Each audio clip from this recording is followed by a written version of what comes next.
Hi there, ho there. Here we are at Old Hilltop. Hi ho, Pimlico. Welcome back to Maryland Racing here.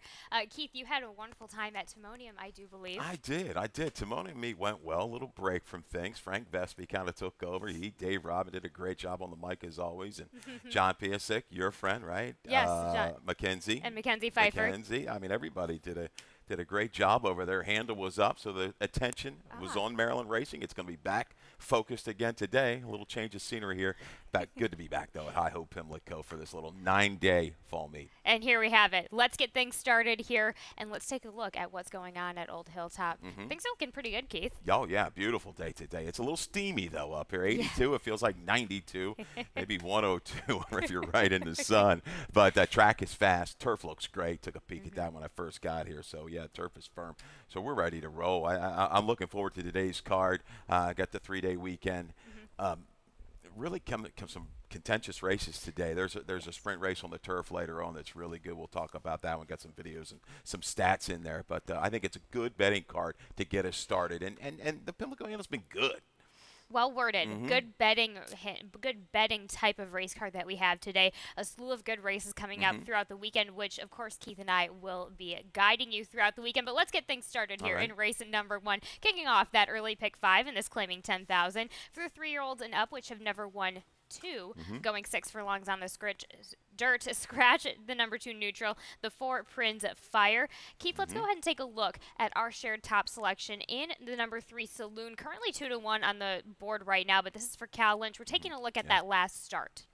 Yeah, the last start was a good one. Second off of a break. That was second time reported gelding. And this one got away with some softest fractions. The early internals, 23-2, 46-3. Not super demanding, Callie, but got caught up in like a 4-way pace scrum midway around the turn and carried that battle all the way through the stretch. You see down inside and really going to battle back on. Just misses, regains second or just to get nipped late by Quinn Cannon. All in all, a very good effort. This is one that showed some serious promise at 2. Something must have gone a little bit of a miss, but back in good form here today. Scratched Prince Fire, the 2 neutral. Prince Fire I thought might have brought a little bit of speed, tactical speed to the table. Saloon I don't think necessarily needs the lead, Cal. I think Bobby Ride is one off of a jam job here. Has shown speed. This might go ahead and try to take that little inside advantage at Pimlico. But I think Saloon on or just off the lead can get it done in the opener. A lot of plays going to come in on this 7-horse Sways in My DNA, shipping in from New York. With Paul Chatterpaul, Romeo Marat. This one is going to be coming from off the pace. It's just as far as this one can ship well. This one hasn't done too much at Aqueduct, and that's a ship situation. So that's my only concern with that one. But like you said, especially with the blinkers on, going to be taking a lot of play today. You go back the last time this guy won was with the blinkers on. Had a couple races, the last 2. Mainly against the grain. Speed was just carrying there, just couldn't make up ground. Was a reported vet scratch, but was in for 35-2 in life going back a week or 2 ago. Coming back today, I think looking at this field, this is an easier spot because the 2-back try, that 3rd place finisher came back there on a couple big numbers. So let class relief, a stalking trip here in the shorter field for the 7 Sways in My DNA. And there we have it, 3-7-1-5 for both Keith Ustel and myself to kick off that early pick 5 pool. Now let's go to the early pick 4. Keith, now we're back with your early pick 4 tickets. There we go. I was single on the 3. Magical $24 ticket. Yeah, a lot's going to hinge in that 3rd race with the 3 Paradise Pride. Get you started. This 2nd race is a really good one. 2-year-old fillies going long on the grass. If you can hit the all button in here, don't be scared to do it. Grab a Frank. I could really come up with reasoning for everybody in here. I go 1, 2, 4, and 9. We're going to limit here to make it an affordable ticket. Singling in race number 3 with the 3 Paradise Pride. We'll see if Jamie Ness can kind of pick up where he left off at Laurel, which is firing on all cylinders there. Race 4, we go 3, 8, and 9. If you can toss in Glenn Slinger, Mile and 8th might be pushing it, but gets an assist here with the scratch of Papal Law, and wrap it up in the 5th, Callie, with the 2, 5, 6, and 7.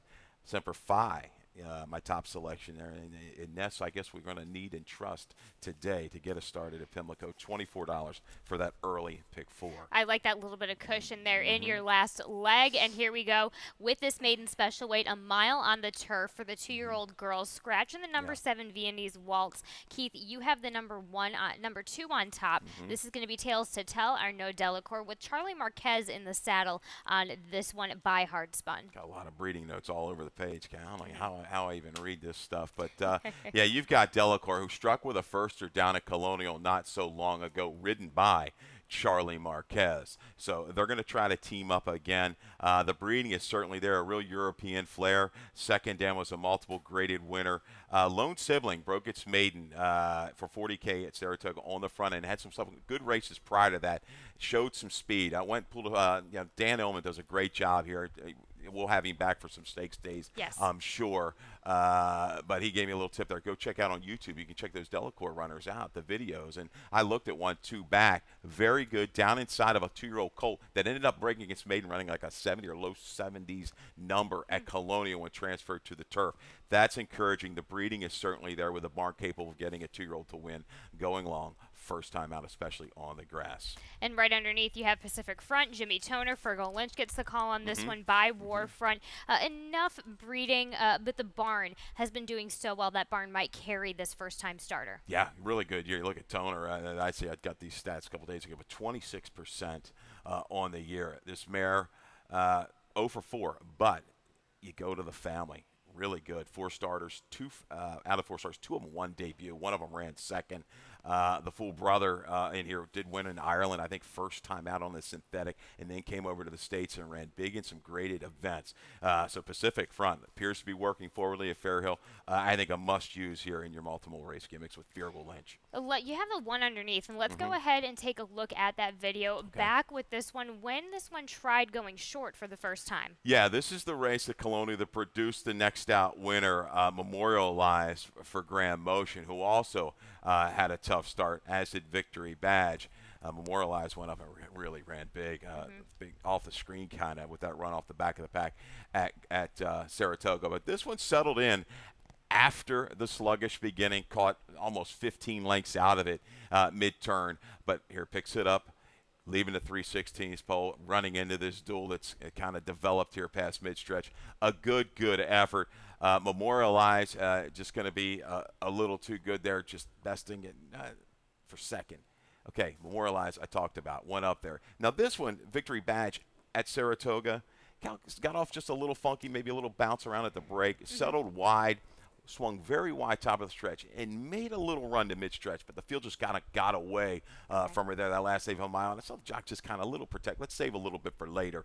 I think this one's going to be set, ready to go here, drawing that inside post. With a better break, you got to get out of it, get a little bit better. Could get, somewhere mid-pack and make that run into it. This one's got the proven stamina built up right now. And there we have it. 2-4-1-9 for Keith Fusel. I got 3-9-5-2 with my picks. Race number 3, the second leg of the early pick 4, also begins the first leg of the Rainbow pick 6. And I go too deep in this first leg. 2-3, why not?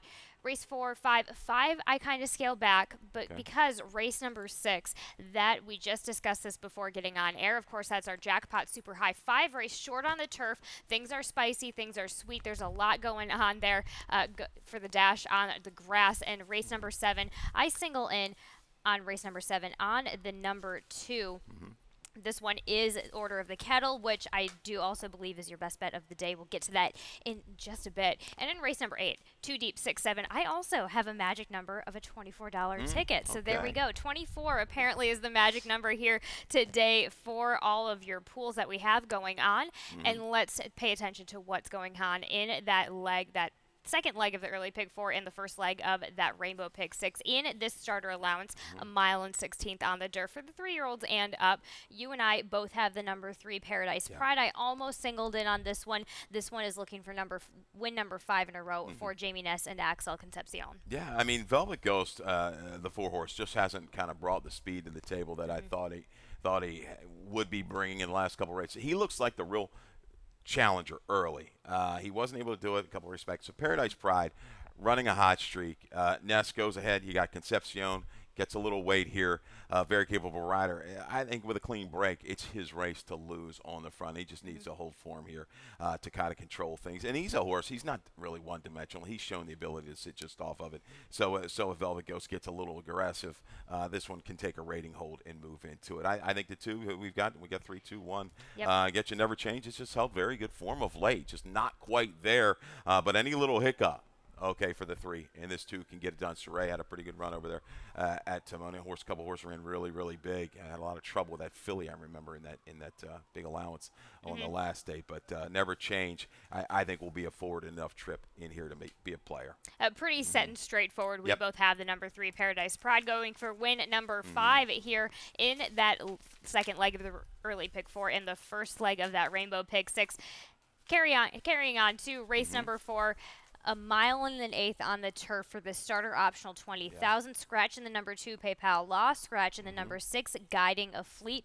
You and I both have the number 8, and let's talk about that in American Unity. Jamie Ness, Axel Concepcion. Now, this one I almost really did single on because I was really confident here with what I saw last time out. Yeah, that was a softer group. Condition claimers at Parks. That was like a non-winners of a race in 3 months, or 12-5, or like 4 in life, one of those triple condition races up there. But when you really kind of break it down, the leader went out pretty brisk, opened up 6, kind of backed up longer shot.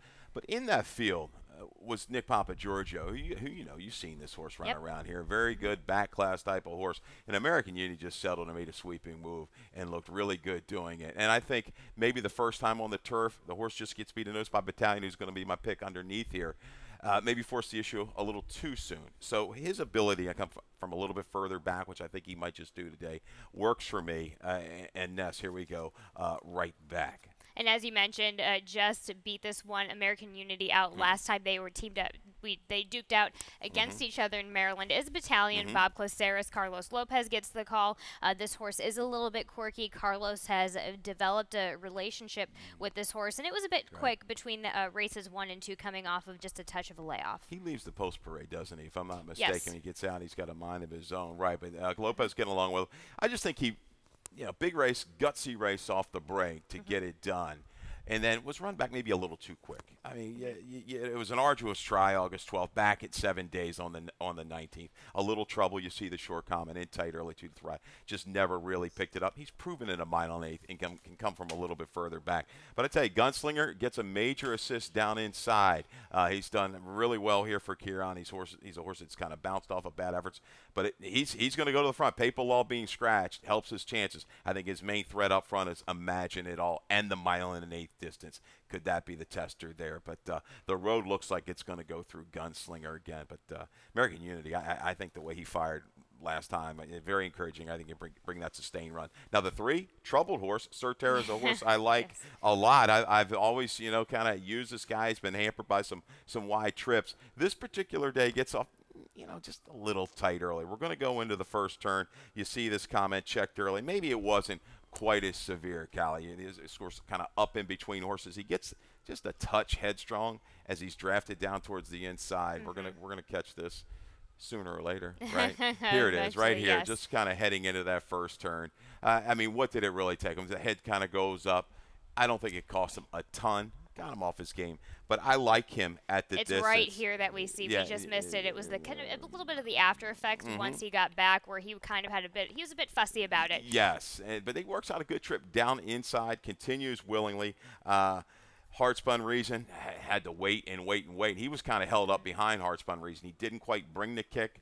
But I think his good kick is going to work here in this starter optional. And there we have it with our picks there at 8-9-3-1 for Keith Fusel there in race number 4. And we'll be right back after this commercial break to talk about the rest of Friday's card for the opening day here at Old Hilltop. When it comes to getting back in the game, there's only one team to turn to.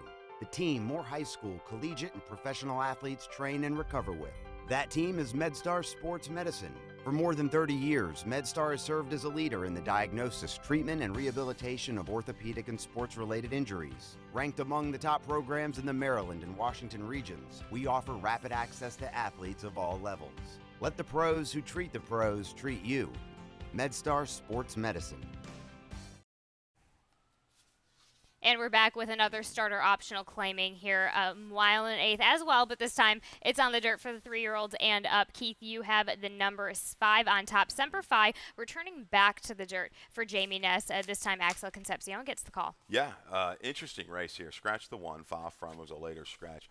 Didn't have that one early, so got it now. Yeah, Semper Fi, form kind of dull of late on the turf. I'm just hoping to move back to the dirt. It picks his head up. We've seen this happen time and time again for the Ness runners. And again, at a mile and an eighth, it might be testing some of the limits of some of these horses. But I like his race. Sprinting air took him good. He's run big races over this track. I think he's a grinding type. They might have to come back to him a little bit, but I think he's got the staying power and just the best finish that last eighth of a mile to get it done in here. And we've got 9-2 on the line. Might sneak away at an okay price in here. Keep an eye on that price as we get going for race number 5. On the number 5, Semper Fi returning back to the dirt. Keith, you have the number 2 in higher quality for Naipaul Chatterpaul, Romeo Murat. Again, as you mentioned, shipping in a couple of horses here for today. This one looking a little bit better than the other ship-in.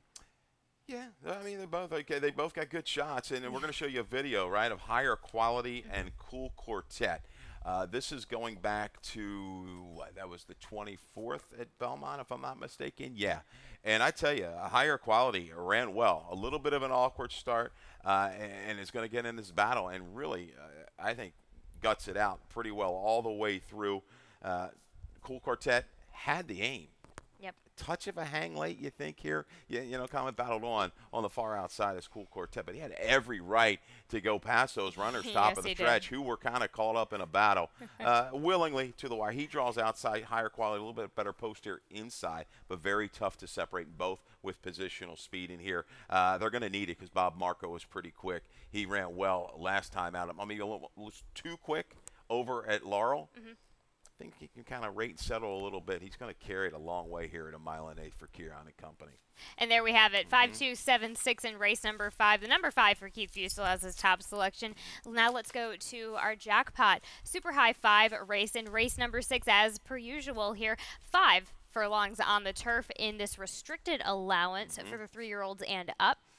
Let's go ahead and talk about, before we get into some other stuff, talk about Freeze the Fire first. Okay. Cal Lynch, Charlie Marquez. This is a pretty consistent jockey-trainer combination, but Cal Lynch has been doing well from dirt to turf as of lately. Yeah, this is a horse you gave out first time out at a big price at 14-1 over the main track here at Pimlico. Next try, pretty good. Super Accelerate, though, caught a horse that was really getting good. 85-85 he pairs up, right, first 2. Then he comes back on July 29th in the start in NASCAR, 3-1 in that race. Took a rating hold. Interesting. They weren't super aggressive with this one, and it was caught wide against the grain of the racetrack. Inside speed was pretty good most of that day on July the 29th. Well, now we're going to transition to the turf. And one thing I think I might have mentioned going back to that debut run when I was looking at the breeding, bottom side, the mare, all 4 wins were on the turf course, Callie. And Frisian Fire on the top side here is about 14% with the turf sprinters. I look at this race. Bossman JJ's pretty quick. Other than that, there's not a lot of true speed. I think Tall Order will get position. You're going to see an aggressive ride, I think, today from Charlie Marquez. Drop down a little bit from that outer post and gut it out a long way in here. But, boy, it's a really good race. I think it's a good betting race. You've got some value. We want to talk about Tidewater first. We can go video there. I've got that one in the mix here for TJ Aguirre. Had this one last time. Got back to the turf and gets it done off the break. Laid off from December to August. The Lasix went on, the blinkers went on, and the run went on. Sheldon got this one to relax, shifts out wide, and really fires home well the last 3/16 of a mile, going that 3/4 distance. I'm not really worried about the turn back to 5/8. This one showed that ability to get close. I think he's going to bring a good kick in here at a square price. I believe this one is also half to Benny Havens, who is a allowance runner for TJ.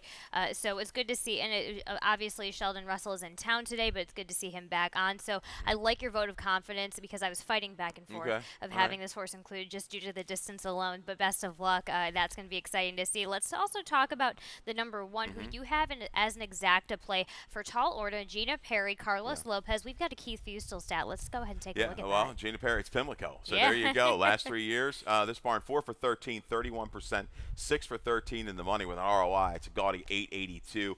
Did have a win on the grass. I believe it was over this turf course back last meet. In tall order, came back off the break, reported gelding June the 9th. Gets the job done. Got away with a slower flow early to widen with something left in the tank. Then next time out, little rank in the similar condition, actually the same condition here, the state bred, state sired, other than a little rank call 4 wide. But I like the way this one tried to the wire that race, then put it together on the drop. This barn moves in. They've won off the claim in the past. Lopez has gotten along with this horse quite well. A good break puts him into position. I don't know if he's quite as fast early as Boss Man or Freeze the Fire. He's going to need to get Poe. Don't get checked or shuffled in the turn. If he comes out of that turn clean, leaving the 3/8 to the 5/16, I think he's got a big shot at 15-1 on the morning line to hit the board here. And there we have it, 9-1-6-7 for Keith Fustel in that jackpot super high 5 race. Race number 7, another restricted allowance race, but this time it's 6 furlongs on the dirt for the 3-year-olds and up. Late scratch in the 8, Carvelian Quest. You and I both have the number 2 Order of the Kettle for the Russells. Both Brittany and husband Sheldon Russell will be taking the ride again on this one. 1 second time out and much improved beyond that first time try. Well, and ran well against Noah Chance in debut. As a horse that's come back, a multiple winner, incredible numbers, and then comes back off of that race September 24th, October 14th, and just gallops. Sat off a little bit of a contested pace and really rolled home. I went and watched that one again yesterday. Good effort visually. A big number at 2. I've got to project improvement here off the break, a little maturity, the Lasix going on, some flow right up in front of him is what he's going to like with Take Charge too, and duck pins. Even Arden's Lucky to Be, if that horse breaks, is very quick through the opening quarter, 3/8 of a mile. So I think we're going to have an honest flow up top, Order of the Kettle, with a barn that gets these horses ramped up, ready to go, either first out or off the long layoff. You also include Good Afternoon Oscar in your exacta. Carlos Mencia, Fergal Lynch gets the call. They've been trying to go for the lead with this one as of lately, stretching it out. So we cut back in distance, maybe get down to back to basics a little bit, Keith. Coming back a little quick here, August 27th, a really gutsy effort going long at Simonium. Just got beat the last jump or 2 by the Coes and won. I think he's got the ability. He's an improved 3-year-old. He's got the ability to come from just off the pace if necessary. And I think he's going to make a run into it. He's a major player in here. I didn't have him on top. I got threatened. I was up at Greenmount Station last night. Marcella says, don't pick me on top. I said, okay.